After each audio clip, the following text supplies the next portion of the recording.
Yo, what's up? This is Trevor Rowe, Play to Win Boxing. Just want to tap in with you guys. What's up? We doing this live Sunday, June 5th. These days be going by so fast, man. Tap in, y'all, tap in. Subscribe, like, comment, get in tune with the notifications. Get with me, man. We're on our race to 1,000 subscribers, man. So subscribe, man. After we get to 1,000, I'm gonna start sending out some merch. We're gonna have some nice shirts, hats, the whole works, man. So subscribe, and you might be the chosen few. You know what I mean? To get some merch. I'm gonna have some merch up real quick. Um, Anyway, let's talk about it. We're gonna talk about Devin the Dream Haney. Yesterday, he won undisputed lightweight champ. He went all the way to Australia to do it. He beat George Kambosos Jr. In a fight that pretty much went the way I knew it was gonna go. Um, Kambosos, to me, Kambosos is a solid fighter, but that's all he is to me. No disrespect. Um, Kambosos, to me, the way he won the titles was kind of suspect because he fought Teofimo Lopez that was having issues in his personal life, and he came into the ring sort of on the sick side. You know what I mean? He had a medical condition, but the fight happened anyway, and he won the fight. Kudos to him for that. But I don't think he faced Teofimo Lopez at Teofimo Lopez's best. So most of Cambosos's fights leading up to the Lopez fight was like, couple of split decisions, close fights that he won on the scorecards. Kambosos does have a hard right hand, but he was just outclassed. It was a masterclass performance by Devin the Dream Haney last night in Australia. It was on ESPN pay-per-view. From round 1 to round 12, he pitched a shutout basically, and I was surprised. Well, not surprised, but Kambosos had a rematch clause in his contract. If he lost, he gets an automatic rematch, and they run it back at the same venue in Australia.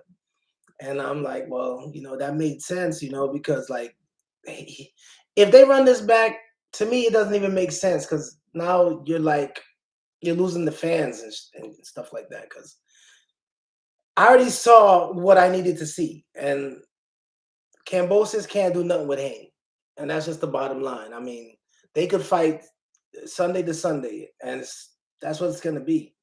Um, Haney looked like the bigger guy.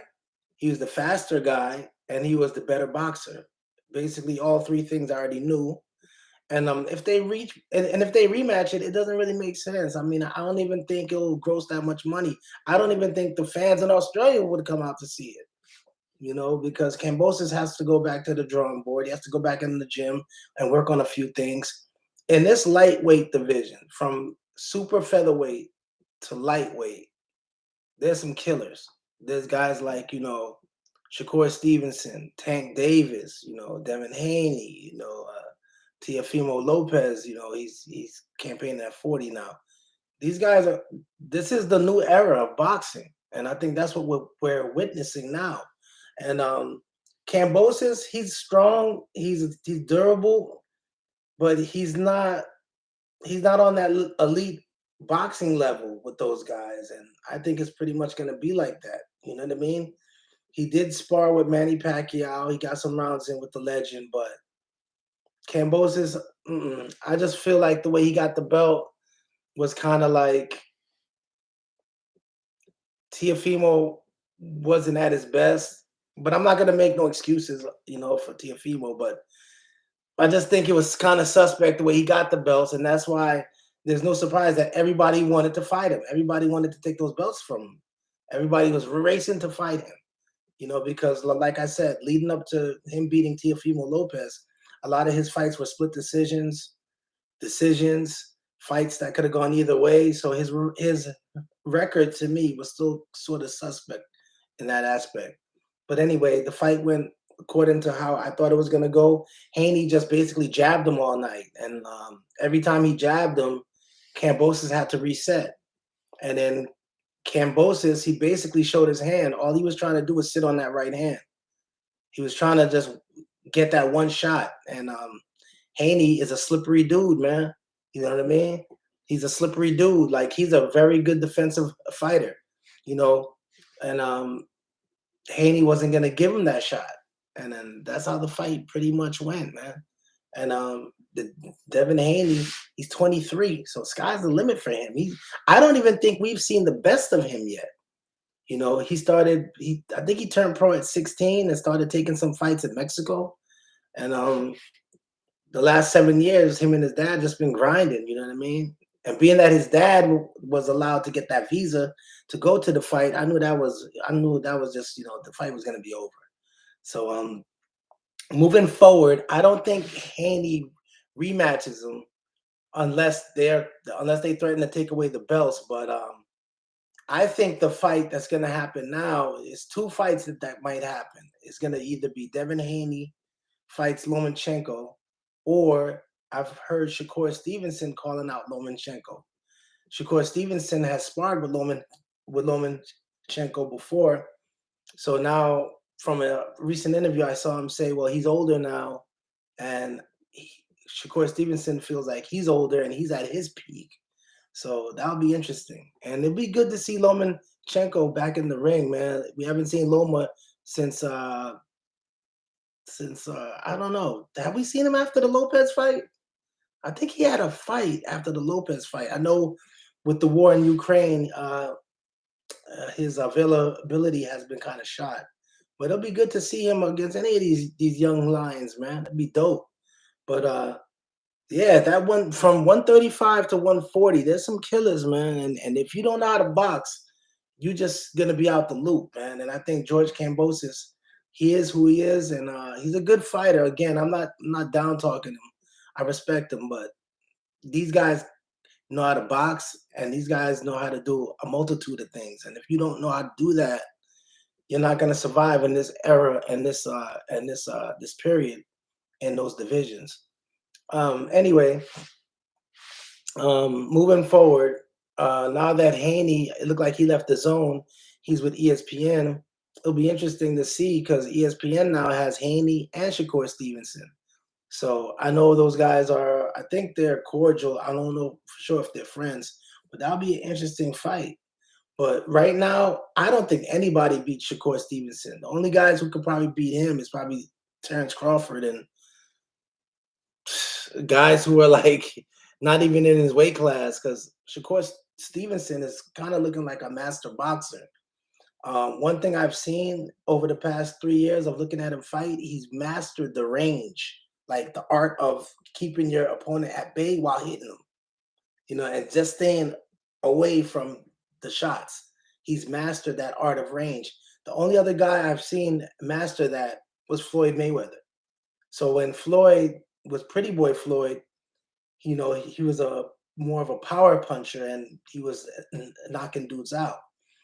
Once his hands started to get a little brittle, he turned into Money Mayweather, where like most of his fights and main events started to look like sparring matches. And even though they looked more like hyped up sparring matches, he mastered the art of range. Nobody was hitting him. No one could touch him. And I think Shakur Stevenson is reminding me of that a little bit. And he's a southpaw, you know, so yeah, man, this new era is dope, you know. So it'll be interesting to see what Haney does.